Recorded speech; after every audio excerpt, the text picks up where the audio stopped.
So, hello everybody and welcome. Yes, welcome back here at BSN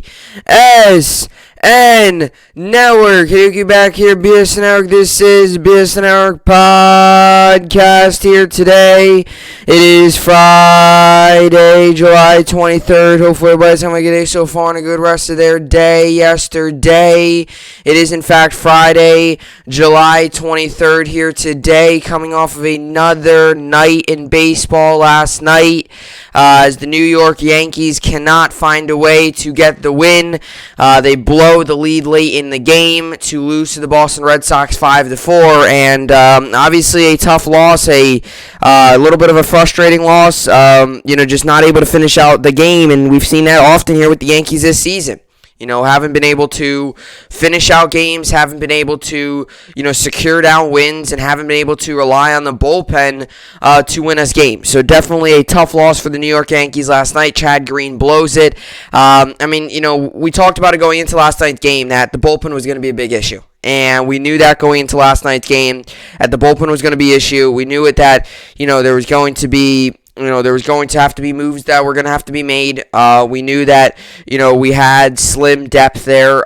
We've had to make a couple moves and bring a couple guys up. It's just frustrating because, we're winning games and then you blow it late and it stinks. The Yankees are still 4-2 coming out of the break. So, if you want to take the optimistic approach, you could still say, out of this big stretch of games, we are still 4-2. Better than being 1-5 or 2-4 or even 3-3, 4-2. I'll take it. I was not expecting once all those players, once Judge, Gio, and all them went down. I was not expecting us to be 4-2 right now, but we are, and it's a tough loss. But hey, you got to bounce back today. You got to get ready for it today because today you got Cole on the mound. It's a big game today, big game today because you win today. All right, it's series tied 1-1. And now you got to find a way to win one or two more games. Even if you come out of Boston with a split, it's not terrible. It's not what you want, but it's not losing 3 out of the 4 games in Boston. So you got to find a way to win today. Still keep your chances of winning the series up.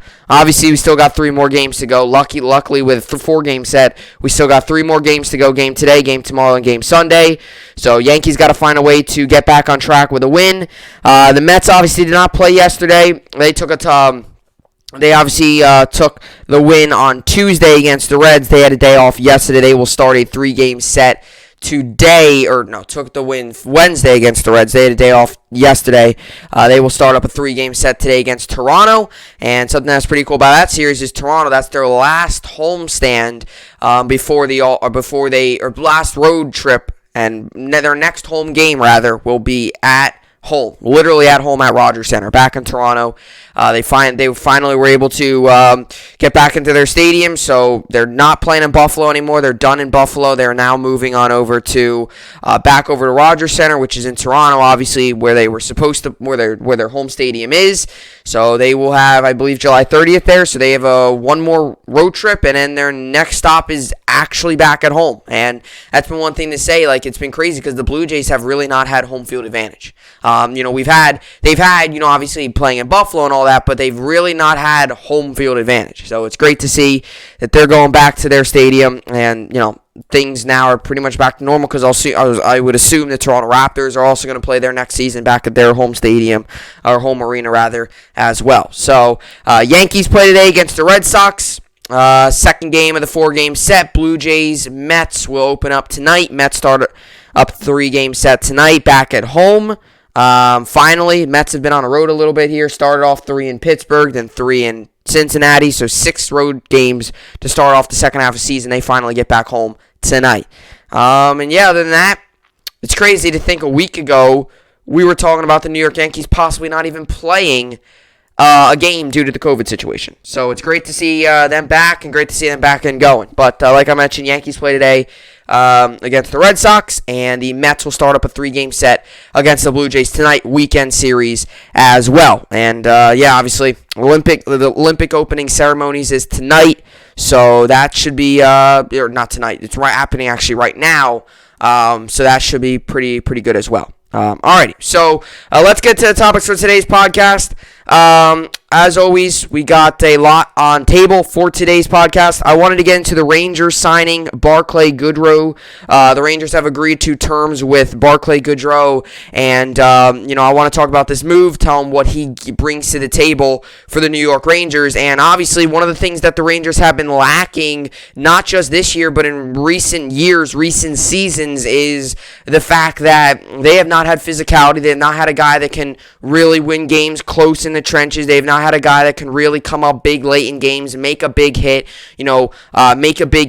step in front of a puck, block a puck, right? We've not had that guy. We've not had that player. We've not had that enforcer type guy. So it's great to see the Rangers make a signing. They signed him to a 6-year deal, which is 3.6 AAV, so average annual value will be $3.6 million.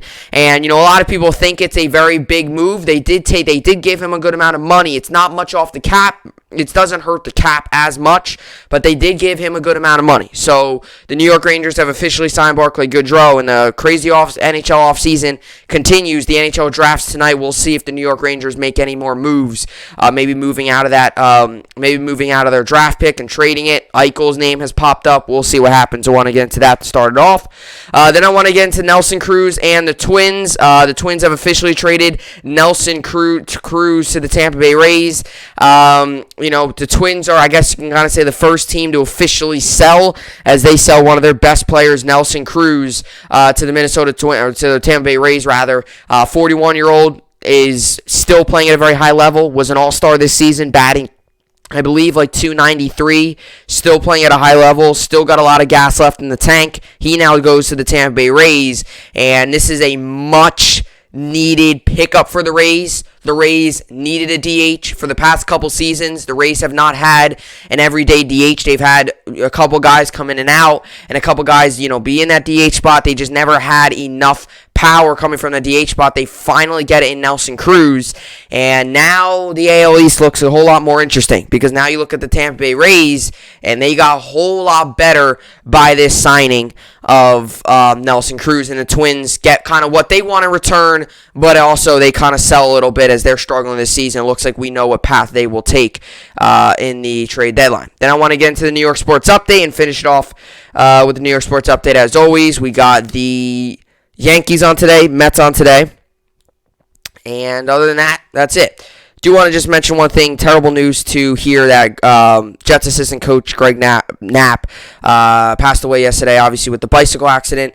Just terrible news, and it was awful news to hear for any NFL fan, and for especially any NFL fan, especially the players that he coached, his family members, and obviously the players that he has impacted here in the short time with the New York Jets. So it was terrible news to hear that yesterday. You just got to hope that his family gets through this, and I just wanted to mention something on that as well in regards to what happened yesterday with him. Got into a bicycle. There was a situation with a bicycle. He got hit. It was life-threatening injuries, and so terrible news there.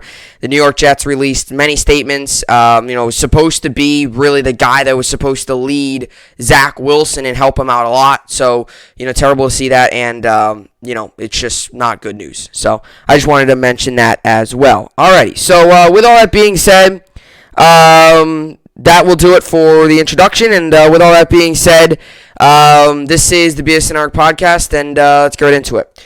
So Rangers agreed to terms with Barclay Goodrow, and obviously, as you heard it here first, the New York Rangers have officially agreed to terms with Barclay Goodrow, the player that the Rangers signed a couple days ago was really a couple days ago, but it got confirmed yesterday, obviously, due to, the whole roster freeze and all that stuff. They could not officially sign him yet, but yesterday they made it official. He officially put pen to paper as the Rangers go out and get a big-time player, a player that they needed, a player that they definitely need, a position that they need, some physicality that he's going to bring to the table, and obviously as obviously the Rangers need a guy, a winger like him, a guy that's going to bring physicality, a guy that's going to, win games in trenches, a guy that's going to do a lot of that. So great to see the Rangers, sign him, and, it will be interesting to see what happens in terms of, what the Rangers decide to do with their with some more players today. Will the Rangers go out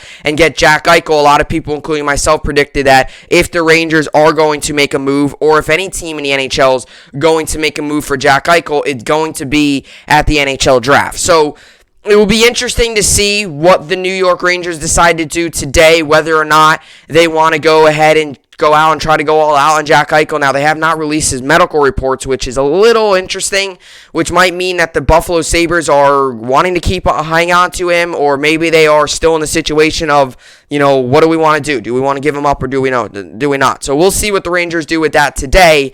But yesterday they made it official that they came to terms with Barclay Goodrow, and I've mentioned this a lot with the New York Rangers, right? I've said this so many times, and this isn't the first. Hopefully the Rangers, I have to stop talking about their physicality, because hopefully it gets better. But the New York Rangers, not just this season, last season, even a couple seasons before that, the Rangers have not had a true physical player on their team. Sure, they've had a couple guys here and there. Ryan Lindgren. You had Brendan Smith, who we gave up yesterday. They're not going to bring him back. He's a depth defenseman. He's not a guy that's going to get big minutes. So when he's out there, sure, he's physical, but he wasn't out there much. Ryan Lindgren's out there a lot. We re-signed him to a 3-year deal this offseason. But other than that, the New York Rangers don't have much physicality. We don't have those bottom line players that can be physical, can step up and take that big hit, can step up and deliver the big hit. And that has been what's separating us between us and teams like the New York Islanders, teams like the Tampa Bay Lightning, teams like the Montreal Canadiens. I'm just naming a couple teams. Obviously, Canadiens and Lightning, they got into the Stanley Cup. Lightning obviously won. How did they get to the Stanley Cup? Well, sure, they had some scoring. Lightning had Stamkos, Hedman. You look at guys like Braden Point and guys like Nikita Kucherov. Right, you had a lot of really good scores on that team. But they also had a lot of guys that are going to be physical. They had guys that are going to step up and make the big hit. Guys that will be willing to fight.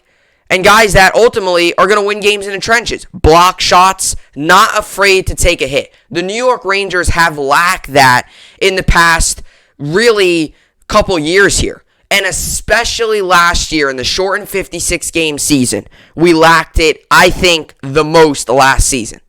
We had about one guy that really was physical. That was Ryan Lindgren. Other than that, we had a team that won a lot of times when we had a lot of space. But when it comes down to defenses closing in, when it comes down to a physical game, when it comes down to, close plays at the net, when it comes down to screening the goaltender, getting in front of the net, tipping shots in, the Rangers could not do any of that last season because they did not have a player who could be physical, a player who was out there a lot being physical.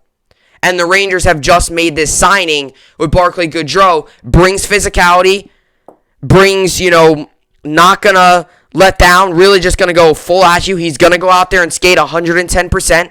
He's going to go out there and deliver. He's going to go out there and, skate hard. He's going to play hard. Is he going to score 50 goals? No. But he's going to hit. He's going to be physical. He's going to get in the other team's face. And ultimately, he's giving something that the Rangers have needed for so long. And I get it. A lot of people want to go out and get guys like Eichel and go out and maybe trade for Tarasenko and go out and get all the big name guys that score and they, score and they make all these highlight plays and what would they look like on this line with Zibanejad and Panarin. I get all that. And I think it would be great too to get Eichel. I've always said it. I'm all for getting Eichel. It all depends on what we give up though. If we give up 4 first-round picks and 3 players, I'm probably not going to like the deal. If we give up 2 first-round picks and maybe a player or 2, I'll like it, depending on what those players are. Right? That's a different story, different day, though. I've mentioned that a lot.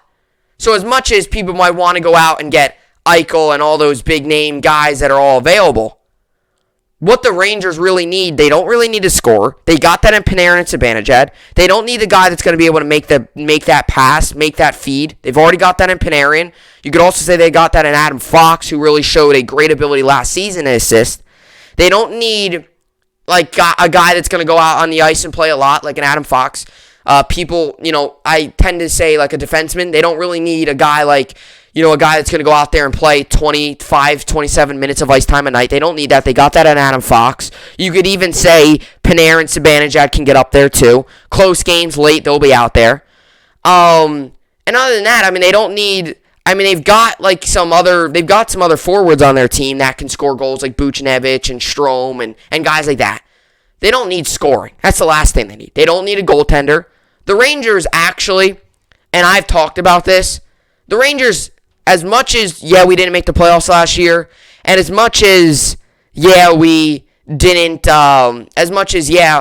make the playoffs and we lost a lot of games down the stretch and all that stuff, as much as that all happened, the Rangers, actually, you look at their roster, they don't have many holes.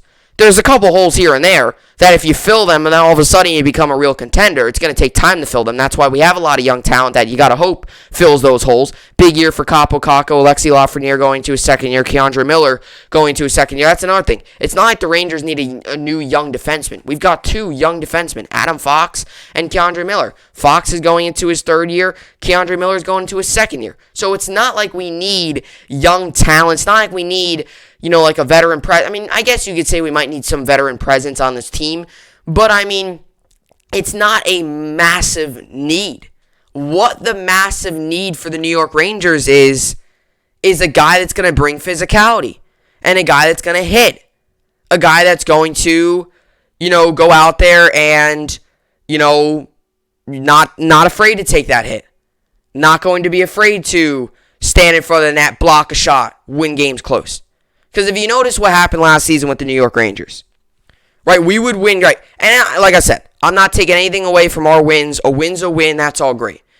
We would crush teams like the Buffalo Sabres. And I'll tell you why. Not just because they were bad, not just because they were struggling. I'll tell you why. Because the Buffalo Sabres give you a lot of space. They give you a lot of space. They were not very good defensively. They're not much. The Sabres are in the same shoes too. They have a lot more missing pieces, but they don't have much physicality on their team. They really don't. And I'm not trying to destroy the Sabres here. I'm just saying they don't. Sabres give you a lot of space. They gave you a lot of space to play with last season. They gave the Rangers a lot of opportunities to make the extra pass. They gave the Rangers a lot of really good looks when it comes to shooting. They gave the Rangers a lot of really good, just a lot of really good looks. They also, on the offensive end, they really could never get anything going. They never really forced any pressure on the net. They would shoot, but it would be from long distances. They would never really get up in the net, and they wouldn't really get close, and it wouldn't come down to, a player making a big hit or a player making a big stop. That was never how it was with the Sabres. That's why we crushed those teams. We crushed those teams like the Flyers and the Devils. Now, the Flyers were more physical. The Flyers just lacked goaltending last season. The Flyers had goaltending issues. We had games where we would score 8 goals on 9 goals. Flyers had goaltending issues last season. Rangers and Flyers, a very physical matchup. But when it comes down to goaltending, Rangers just dominated them. Devils. Now, the Devils, too, they're a young team, so a lot of the young guys aren't going to be as physical, but once again, like I mentioned, they give you a lot of space. But when you played up against teams like the Capitals, teams like the Bruins, even teams like the Flyers, although we beat the Flyers, and they weren't that good last season, we did beat them, and we beat them big a lot of times. When you go up against teams like the Bruins, Capitals, especially the Capitals, because we all know what happened with the Rangers and the Capitals, those teams don't give you as much to work with, room to work with on the offensive side. Right, it's a lot of times we call those games neutral zone games, where there's a lot of times pucks being cleared. It's a lot of steals and a lot of heavy pressure near the neutral zone. You never can really get that straight up offensive positioning, but that's physicality. Because I'll tell you what, the Capitals have a lot of physicality.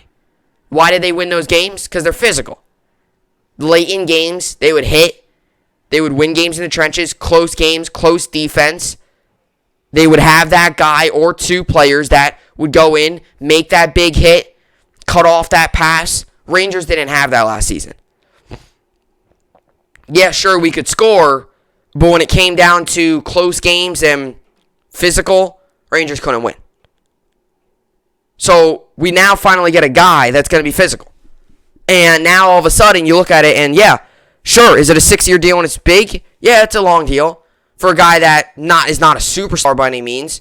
For a guy that he fills a need. Everybody might want to go out and get all these players and all these guys that are so good in offense and all that. But at the end of the day, what's going to win you hockey games is winning games with physicality. And the Rangers could not do that last season. And you look at their own division. Capitals, Bruins, teams like that. Not going to be easy to beat those teams if you don't have physicality. Another thing with Barclay Goodrow is he just won the Stanley Cup. Okay, this is a guy that knows what it's like to win. To a young locker room, he's gonna have a winning attitude coming in here. Not saying that's gonna mean everything, but I do believe that if you've had experience winning, if you've experienced what it takes to win, a winning locker room atmosphere, what it takes to win, I do believe that you could carry that to another team. I believe you could carry that to any team you go to if you win, right? If you're a winning player, you're in a winning locker room, I believe that when, you go to that next locker room, you can deliver some of that winning attitude. Because I'll tell you what, Rangers with a young team, they haven't won much. You got to hope that the winning's right around the corner. So everybody blowing up that it's like, oh, it's a 6-year deal. What are we doing? Well, it's a 6-year deal, but guess what? It fills arguably our biggest need on the team. Not even arguably. I think it is the biggest need on our team. So a really solid addition. Especially after giving up Brendan Smith, you need to go out and replace a guy like that. And hey, we got a guy that's gonna give you minutes. He's gonna hit. He's gonna hit hard. He's gonna be physical. He's not gonna back down. He's gonna do a lot of that stuff. Is he gonna go off for 50 points every year and score 40 goals? No. But he's gonna be physical. And that's what the Rangers need.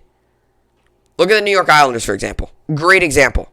Did the New York Islanders get to the finals, not the finals? Did they get to the Eastern Conference Finals, or whatever you want to call them? The East Finals, whatever you want to call them, because it was the weird divisions this season. Did they get to one series away from the Stanley Cup by superstars? Not really. Yeah, they got Matthew Barzal and Jean-Gabriel Pageau and Kyle Palmieri had a good run with them there. Sure, yeah, they had a lot of those guys. Jordan Eberle, right? A guy who now is on the Seattle Kraken, but he was on that team. Sure, yeah, they had a lot of guys. They had a lot of those good players. But when it came down to it, it was the Matt Martins of the world. It was those guys that were stepping up and hitting and being physical. The Islanders got to the whatever you want to call it, Eastern Conference Finals, whatever. They got to that series by the Lightning. By bringing physicality. That's how Barry Trotz plays. You look at all the Capitals teams he coached. They brought a level of physicality that was unmatched. Now you go to the Islanders. He never went out and got all these big names. I mean, even Alex Ovechkin, you could say, was physical. He's a little less now, but he's also older now. You look at teams like the Maple Leafs and teams like the Oilers. All those teams struggled in the playoffs. They got knocked out. They didn't have physicality. Sure, they had all these superstars, but they didn't bring physicality. Physicality is going to win you hockey games. Sure, it's going to be, goal scoring and all that's going to help too. But physicality, ultimately, late in games, is what's going to win. And sure, maybe the Islanders don't have the biggest superstars in the world, but how did they get there? Well, they got there by physicality. They got there by their bottom 3-4 lines getting the job done. That's how they got there. They got there by guys playing hard. Simple as that. And the Rangers have lacked that. So why we signed into a 6-year deal rather, and not maybe a 2 or 3 year deal? Well, because the Rangers need it. And they need it badly. A very solid signing for the New York Rangers. So Rangers agreed to terms with Barclay Goodrow. The Toronto, Ontario native was acquired by the Rangers from Tampa Bay on July 17, 2021. Goodrow was originally signed by the San Jose Sharks as an undrafted free agent on March 6, 2014. He attended the Rangers prospect development camp in the summer of 2012 while he was playing junior hockey with the Brampton Battalion of the Ontario Hockey League, the OHL. The New York Rangers President and General Manager Chris Drury announced today that the team has agreed to terms with Barclay Goodrow on a 6-year contract. All right, so these are a lot of stats, a lot of numbers. I'll throw them out at you. I'm not going to read all his paragraphs, but I'm going to read this little blurb here about some of his numbers. Goodrow, 28, skated in 55 games with Tampa Bay this past season, registering 6 goals and 14 assists for 20 points. Like I mentioned, he's not going to put 50 points up a game or up a season, along with a plus-minus 16 rating and 52 penalty minutes. He established a career high in plus-minus rating in 2020-2021, and he led the Lightning in plus-minus rating during the season. He also led Tampa Bay in hits, 111, and ranked second on the team minutes 20 games played, and shots attempts percentage at 5-on-5, 55.6%. This past season, he registered all of his 20 points in 2020-2021 at even strength. Goodrow also recorded 6 points, 2 goals, 4 assists, and a +4 rating in 18 playoff games while helping the Lightning win the Stanley Cup. He tied for second on Tampa Bay in hits, 68, and ranked second among the Lightning forwards in average shorthanded ice time, 202. In the playoffs, in addition, Goodrow ranked fourth in the NHL minimum 20 minutes of shorthanded ice time and power play goals against per 60 minutes of shorthanded ice time in the playoffs, 1.64. He was on the ice for only one power play goal against the 36 minutes and 40 seconds of shorthanded ice time. The 6'2", 203-pounder has skated in 331 career NHL games over parts of 7 seasons, 2014 and 2015, and 2020-2021 with San Jose and Tampa Bay. And with San Jose and Tampa Bay. Registering 32 goals and 61 assists for 93 points, along with a plus-minus 13 rating and 304 penalty minutes. Goodrow is a 2-time Stanley Cup champion, as he helped the Lightning win the Stanley Cup in back-to-back seasons in 2019-2020 and 2020-2021. Obviously, they won it in the bubble as well. He established career highs in several categories in 2019-2020, including goals 8, assists 18, points 26, average ice time 15 minutes and 55 seconds, and hits 162.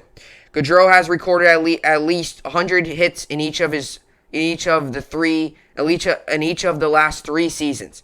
And he registered more than 60 blocked shots in 2018-2019 and 2019-2020. He ranks 9th among NHL forwards in blocked shots since the start of the 2018-2019 season, 161. Goodrow averaged 2 minutes and 26 seconds of shorthanded ice time per game in both 2019-2020 and 2020-2021.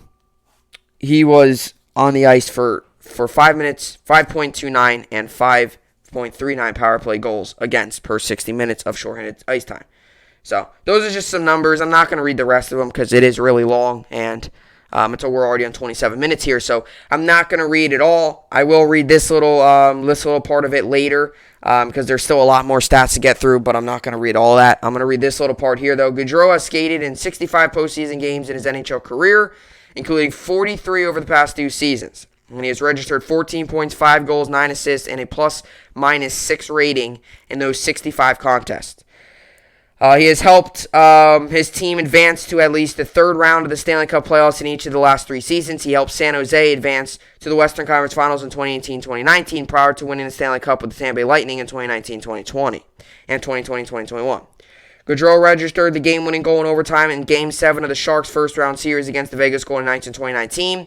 During the 2020 postseason, he led NHL forwards in shorthanded ice time, 70 minutes and 25 seconds, and he ranked 3rd among NHL forwards, minimum 20 minutes of shorthanded ice time and power play goals against the first 60 minutes of shorthanded ice time, 1.70. He was only on the ice for 2 power play goals against. So, obviously, you just read some of the stats there. Some of them were really, some of those stats, too, I didn't even know. Like, those are some really advanced ones. That's why I stopped reading down over here, because there's still a lot more to go, and, like, there's some stats that are so advanced that I'm not going to get into those. Because personally, right, I look at stats, and I read all the different ones, but I'm not, like, when it gets down to, like, per, like, certain minutes on power play and all that stuff, like, that stuff I don't know off the top of my head. Now, it is in its article, which this article provided a lot of good information, but you kind of get what it is, right? And obviously, this article is going to favor him a lot. So, they made, this article definitely showed you a lot of his good numbers. Now, like I said, he hits a lot. He might draw a couple penalties here and there, but ultimately, this is what the Rangers need. And he's going to be a forward. He is a forward. I don't know if he's going to be on the bottom line, whatever, but the Rangers, that's what they needed. They needed one of the bottom line type forwards, and a guy that's going to be able to help you win games in the trenches. And it's simple as that. And as much as people might disagree with, them signing to a bunch of years, I'll tell you what, it might look like a big move, like a 6-year, all that. But to be honest, it's really not. It's really not that much. It's not really not that big of a move. Because I'll tell you why. 6 years, 23 points? That's 3.6 AAV. That's all that hits your cap. It's not much of a cap hit as much as it is he's getting more money. So as much as it might look like a lot of money, it's really not anything wild. And by the way, we just got this news in here now that the Rangers are buying out D'Angelo today. Here in New York, Rangers plan to officially begin buyout process for defenseman Tony D'Angelo today. Become 2 years a cap charge for New York Rangers at $338K and $883K. He will become an unrestricted free agent once buyout is executed after passing through waivers. So Tony D'Angelo, obviously, this is a guy who was good. We signed him to an extension, and now he's didn't really do anything.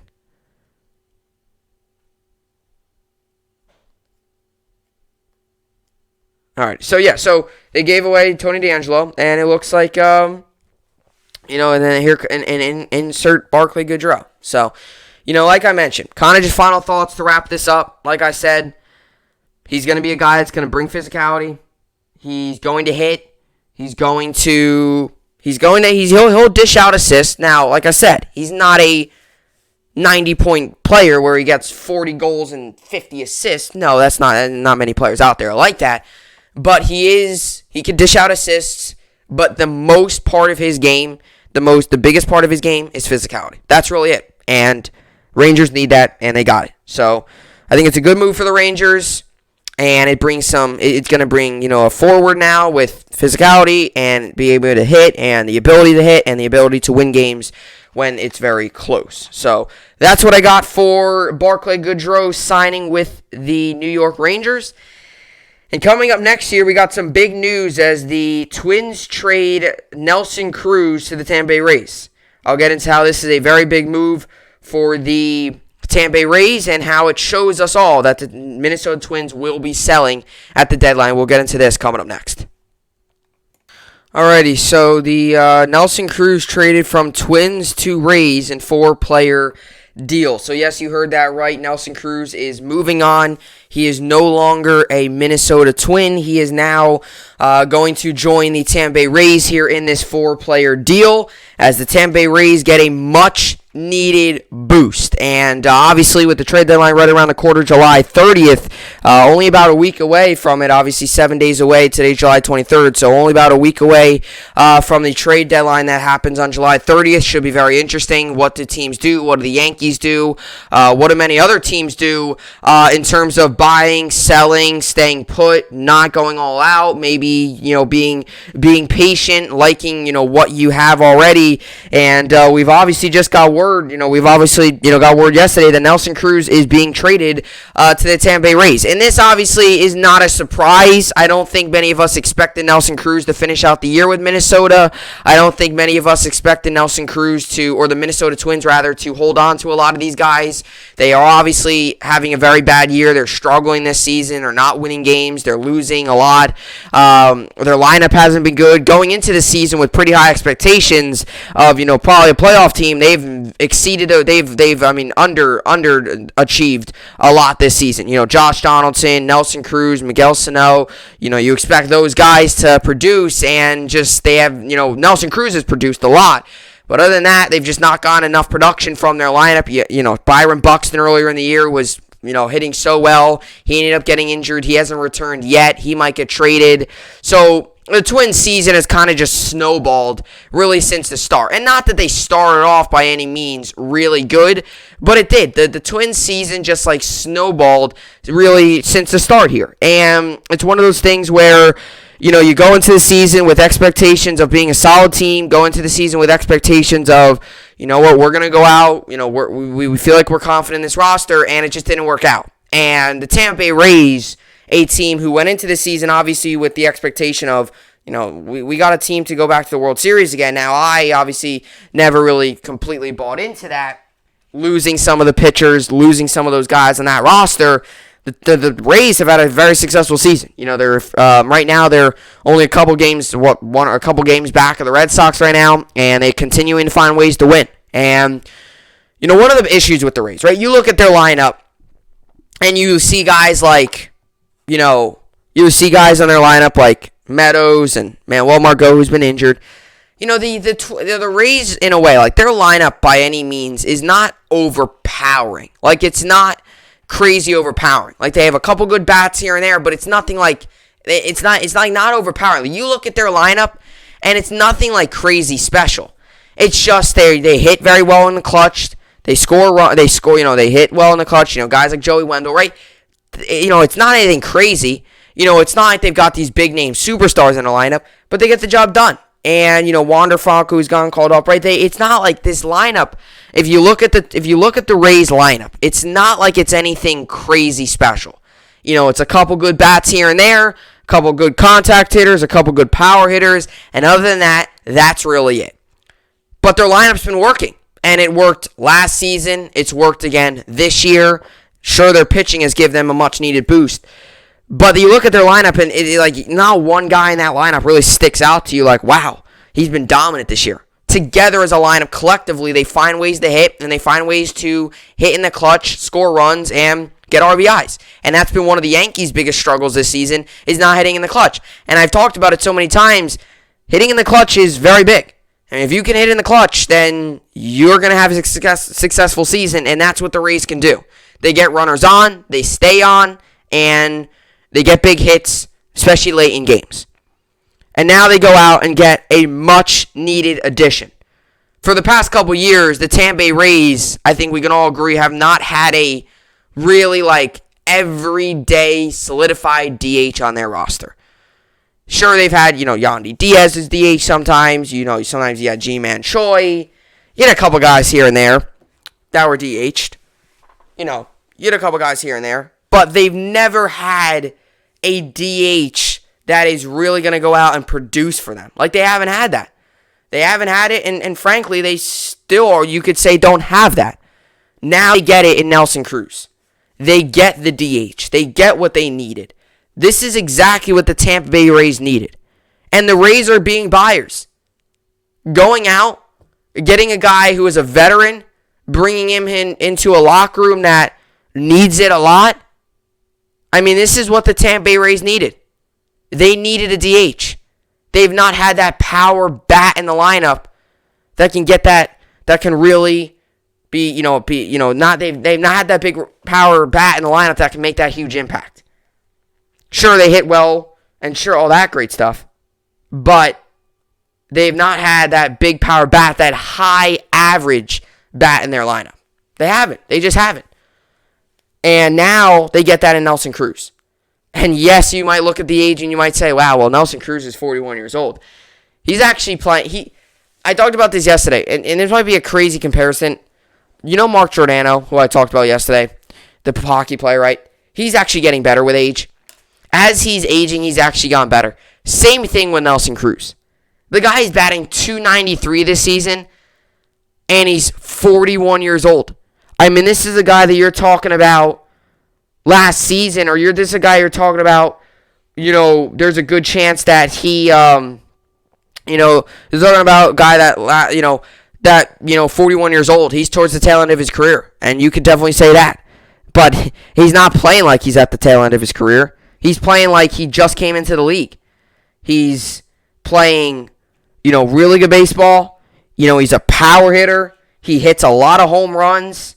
I mean, you look at, some of the seasons he had, a lot of RBIs, 119, 108, 108 again. He's had a couple really big RBI seasons. You look at this season, 294 this year, 296 at-bats. He's a power hitter at 41 years old. And sure, the Twins are missing out a lot here. But the Twins are selling. And that's why I look at this move, and you might be a Twins fan, you might hate it. But look, the Twins are selling. And worst case scenario, you could get him back at the end of the season. He's a free agent after this year. Who knows? Maybe you sign him. But that's what I'm saying. Everyone's like Twins fans. Yeah.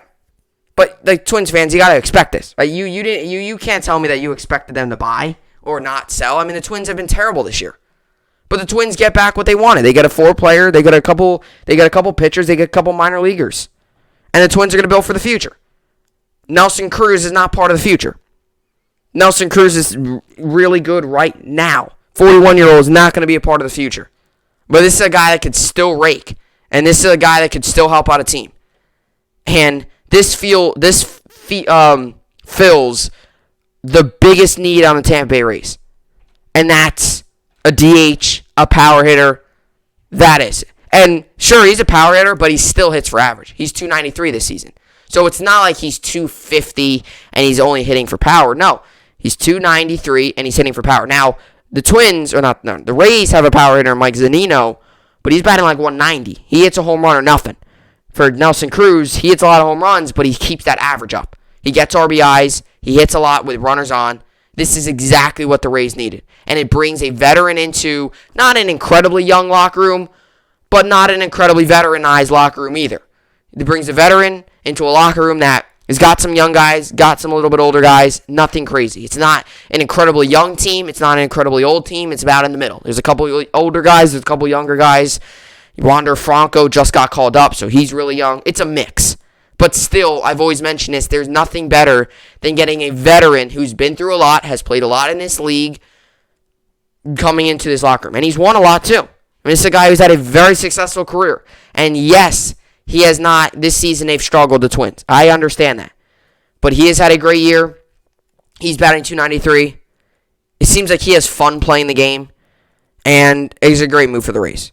And for the Twins, yeah, you're giving up a big bat. Yeah, you're giving up a fan favorite. Yeah, you're giving up a guy that, in his short 3 years with the Twins has, given you a lot, but it's what needs to be done. This is a team that's going to be selling. And the Twins actually thought they got a decent return in return.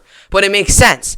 They got a couple minor league prospects in return and some guys that could really be good. But that's because Nelson Cruz is still a big hitter. You look at his age and people might think, oh, he's not good anymore. He's 41 years old and he's still dominating. So the Tampa Bay Rays get a much-needed boost to the lineup, get their DH, get a guy that's going to hit for power, a guy that's going to, still keep that average up. And the Twins give up, arguably their best player, but hey, at the end of the day, this is what needs to be done. You're selling, they're struggling.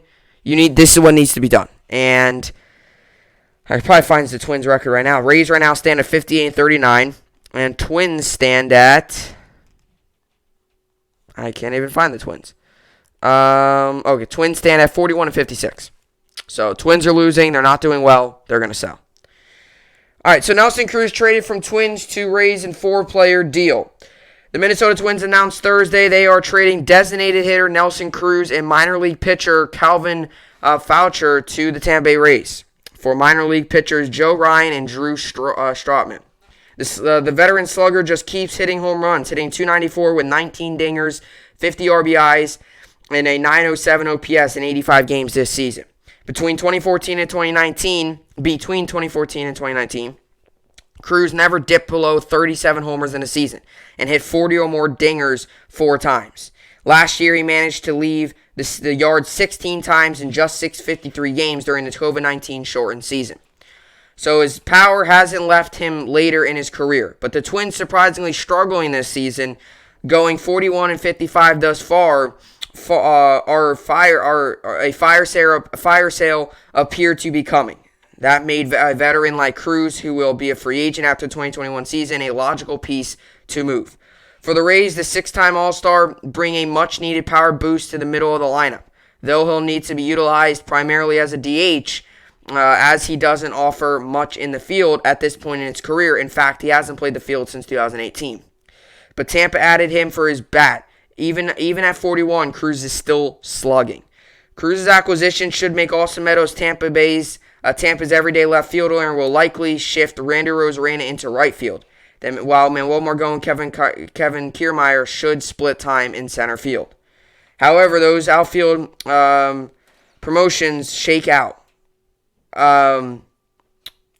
Cruz is an instant upgrade to a Tampa offense that very much needs the punch he'll provide to the middle of the order if they're to once again battle for a World Series title. Like I said, this offense, they hit well. They just don't have like that power depth. They just don't. And that's not the end of the world, but you are going to need it, especially contending for a playoff and, all that stuff. I mean, you're going to need power. They don't have that right now. Now they get a Nelson Cruz, a guy who is still playing at a high level at 41 years old. And that's one of the funny things. Like, you look at the age and you're probably like, 41 years old, what is this? But really, 41 years old, and he's playing a lot better than some young guys. Alrighty, so let's get to the standings here. I wanted to read you some of the standings. Alright, so the Tampa Bay Rays right now stand at 58-39, 598 winning percentage, one game behind the Boston Red Sox. They are 30-18 at home, 20-21 on the road, 474 runs scored, 392 runs allowed. It's a plus 82 differential, and they're 7-3 in their last 10, and they're on a 3-game win streak. And we look at the Minnesota Twins now, and they're 41-56, 423 winning percentage, 17.5 games back, 22-26 at home, 19-30 on the road, 445 runs scored, 512 runs around. That's a minus 67 differential, and they are on a losing streak of 1, and they are 4-6 in their last 10 games. So you look at this, and you go ahead and say they're 17.5 games back. No way they're catching up to the White Sox, who right now are 58-38 on the season. They are almost last place in the division. The Royals are like a half a game behind them. So they very well could finish last place in the division. 41-56, and hey, they are selling. And the New York Yankees also are 8 games back, just to put that in perspective. So they are much worse than the Yankees. So, all right, so you see here with obviously the Twins, 17.5 games back, Rays 1 game back. This move makes a ton of sense. One team selling, one team's buying, one team needs a DH, needs a power hitter, boom, you get what you need. That's it. And hey, you throw a couple prospects in there, and the Twins, let's see what they can get. Let's see what they can get out of them.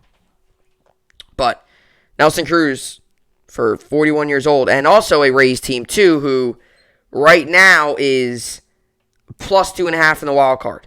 So they are in the wild card spot right now, but you got to watch out because still some other teams trailing behind them. So they still also want to go for that division. They still do want to go for that division title. That's close. They're 1 game back. So good to see the Twins. Good to see the Twins make a move and the Rays make a move. It makes it entertaining. And that's what I've always said. As much as sometimes it stinks, seeing players get traded and stuff.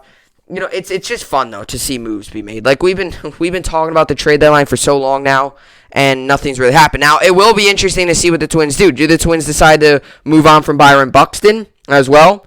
Do they decide to move on from Josh Donaldson? Do they decide to trade some other guys? Jose Barrios? Do they just go completely out and have a fire sale and blow it all up?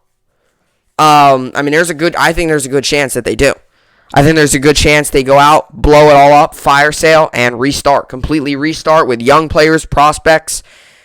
And hey, maybe next season, Cruz a free agent, you say, let's bring him back on a 1-year deal. Let's see.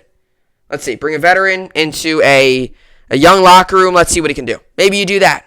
Or maybe you just say, we're blowing this thing up. We're not doing anything.